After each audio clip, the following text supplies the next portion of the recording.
Buenas tardes a todos, espero se encuentren muy bien.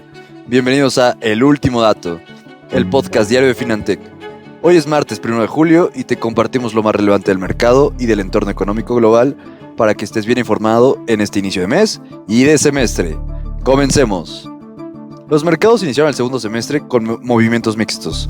El Dow Jones lideró las ganancias con un avance de 0.91%, impulsado por emisoras industriales y financieras, mientras que el S&P 500 cerró prácticamente plano con una leve baja de 0.03%. En contraste, el Nasdaq retrocedió 0.82%, reflejando una toma de utilidades en el sector tecnológico tras su fuerte desempeño en el primer semestre. En México, el IPC avanzó 0.61%, extendiendo su racha positiva, aunque con menor fuerza. El mercado se mantiene atento a la evolución de las tasas, datos económicos clave y ajustes de portafolio típicos de inicio de mes. El segundo semestre del año arranca con señales encontradas en los mercados y tensiones crecientes en el plano económico y político, mientras los principales índices de Estados Unidos se vieron mixtos debido a un ajuste liderado por tecnología. Por otro lado, Jerome Powell advirtió que los efectos inflacionarios derivados de los aranceles podrían sentirse en verano. En Europa, Stellantis encendió las alarmas al advertir que podría cerrar fábricas si no se ajustan los objetivos regulatorios de emisiones. Y en Estados Unidos, Donald Trump y su reforma fiscal ya pasó al Senado.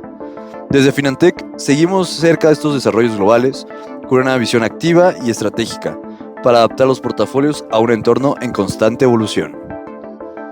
El impacto inflacionario de los aranceles llegaría en verano.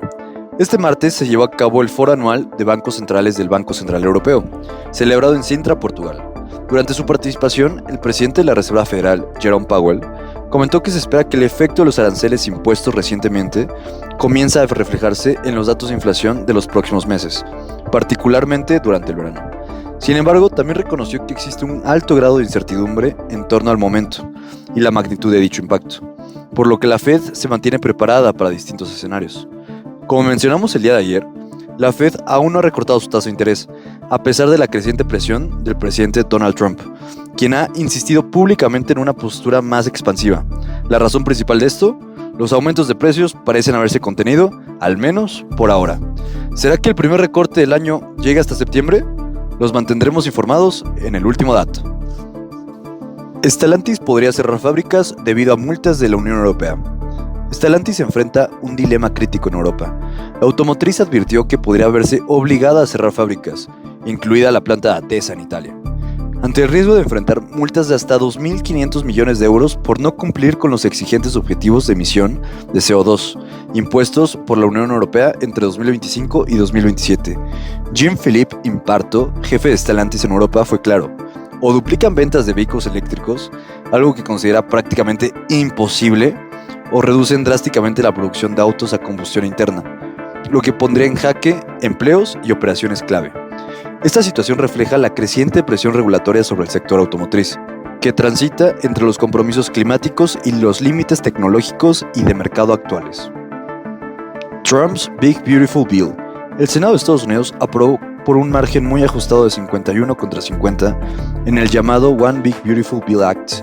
Fue tan cerrado el resultado que necesitó del voto de desempate del vicepresidente J.D. Vance. Este megaproyecto incluye casi 4.5 billones de dólares en recortes fiscales, extendiendo las rebajas de impuestos desde 2017, eliminando impuestos sobre propinas y horas extra y fortaleciendo el Child Tax Credit.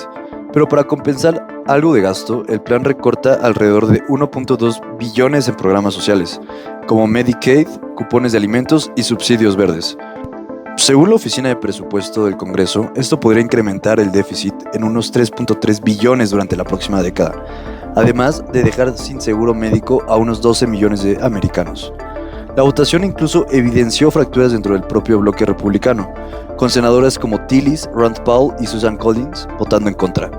Ahora el proyecto se dirige a la Cámara de Representantes, con la meta de aprobarlo antes del 4 de julio.